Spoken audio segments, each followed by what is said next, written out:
AZ, a patient from Zurich, Switzerland, from a department people I cooperate with.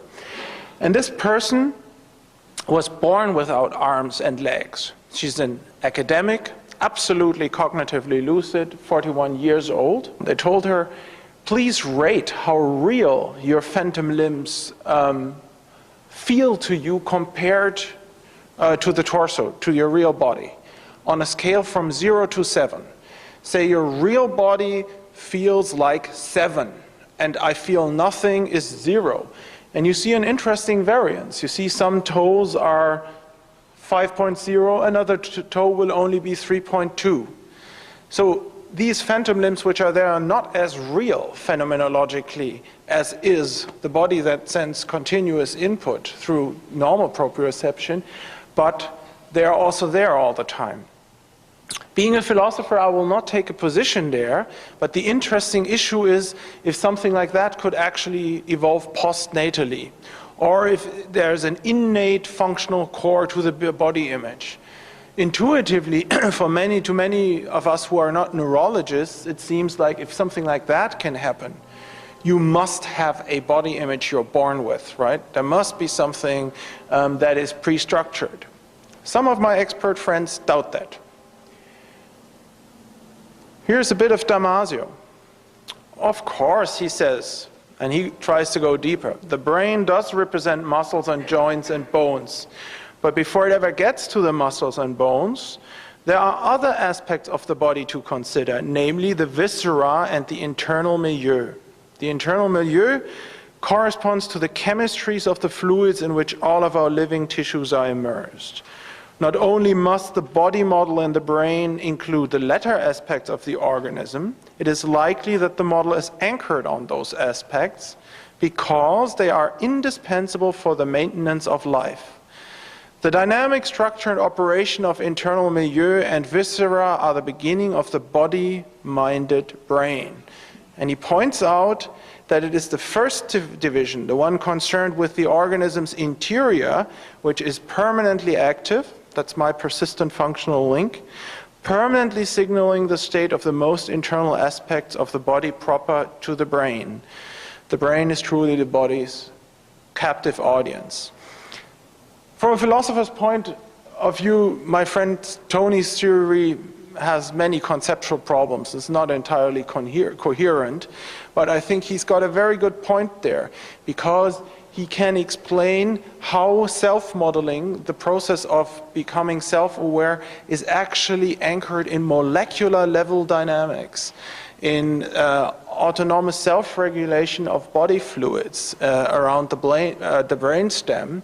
And you can see also how far that is from what any artificial system can do today. The time by which we have robots with body fluids and that ultra fine-grained emotional background state we have is, I guess, is a distant point in time. Now I want to ask the second and last question. What is the central theoretical problem on the representationalist level of description? Here's the problem.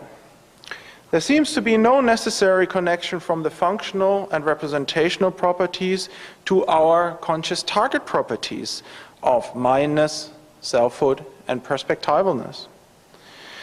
Somebody like Dave could come along and say all this could conceivably place without the emergence of a genuine phenomenal self or a subjectively experienced first-person perspective.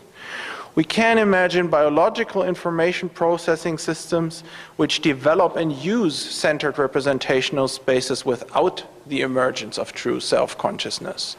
Somebody could say, Thomas, you're cheating with the word self. A self model is not a self, but only an internal representation of the system itself as a whole. It is a system model. So the question becomes, how does one get from the functional property of centeredness and the representational property of self-modeling to the phenomenal property of selfhood? Here's my answer. The transparency of the data structures used by the brain. What is phenomenal transparency? A standard philosophical definition will say that only content properties of certain representational structures used by the brain are available to introspection. The vehicles, as philosophers say themselves, the physical states, employed by the system are transparent. That is, they do not represent the fact that they are representations on the level of their content. This is an old philosophical notion, goes back to G.E. Moore, 1903. Just look at these flowers here. We would say as philosophers this is a phenomenally transparent representation because you introspect your perceptual processing as hard as you want to. You cannot recognize the fact that this is all a state in your visual system. You cannot see the representational state itself, and that is why you are a naive realist. You have the feeling you are in direct and immediate contact with reality. We are systems that, so to speak, look through their own representational structures as if they were in direct and immediate contact with their content. Now what you have to do, now let me give you two empirical hypotheses why we are beings that are naive realists. The respective data structures are being activated so fast and so reliable that the system cannot recognize them as such anymore. And my idea on a small time scale is simply because of a lower temporal resolution of meta-representational functions. That is, the earlier processing stages, for instance, leading to this coherent pattern here, are not available for introspective attention. You cannot penetrate them in principle because they are just so much faster. That is, systems like us cannot become aware of the construction process, however hard they may try.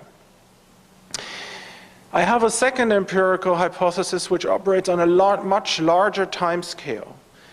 I think there has been no evolutionary selection pressure on the relevant parts of our functional architecture. For beings like us, naive realism has been a functionally adequate background assumption, and it's easy to understand that. We only needed to represent the fact there's a wolf there, there's a bear there. We did not need to represent the fact there's an active wolf representation in my brain now. That would have what the experts call a much higher metabolic price. You would increase the computational load on the system, you would burn more sugar, but that wouldn't pay. It wouldn't pay to burn more sugar for that. At least that is my own hypothesis. For the functional properties we needed to survive, we didn't need to distance ourselves from ourselves. Now, the crucial point in my talk is that you have to apply this point to the notion of a self-model. I'm claiming that we are systems which are not able to recognize their own subsymbolic self-model as a self-model. Therefore, we operate under the condition of what I would call a naive realistic self-misunderstanding. We necessarily experience ourselves as being in direct and immediate epistemic contact with ourselves. So to speak, as you are listening to me right now, what I'm saying is that metaphorically speaking, you are a system that constantly confuses itself with the content of its own self-model. Now we can continue our representationalist analysis and come to the very last question.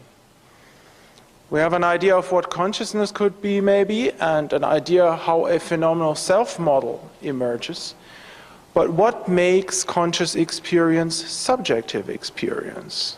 Here is, very briefly, a second theoretical entity.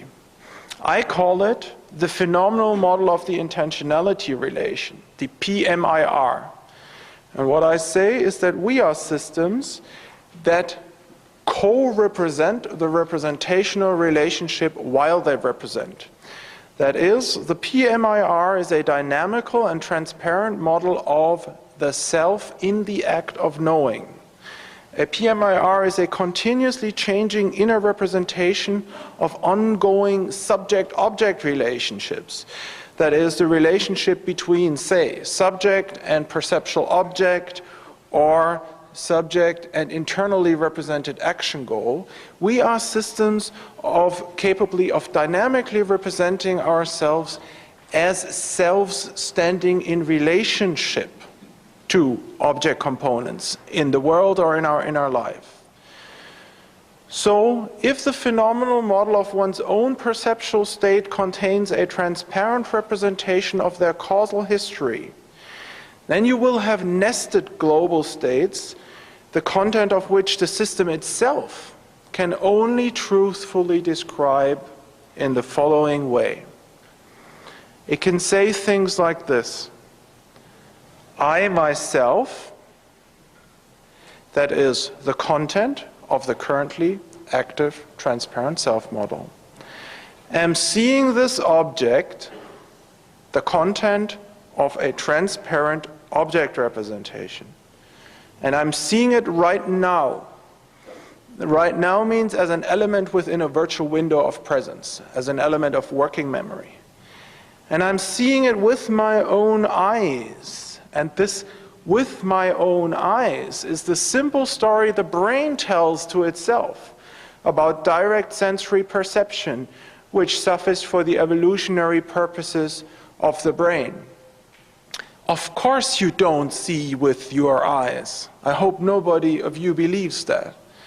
You see with your visual system. But on the user surface, so to speak, on the top level, there is this abbreviated short story the system tells itself that it sees with its eyes. And it creates this little avatar, which you are, the phenomenal self-model. This avatar doesn't know it has a visual cortex, it just sees with its eyes.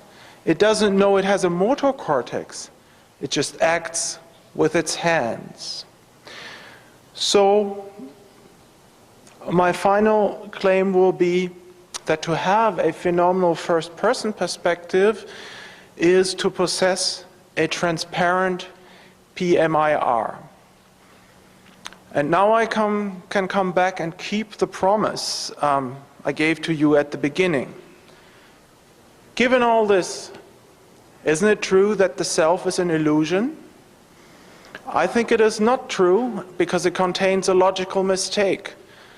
On the level on which we are talking, there is no such thing as truth or falsity.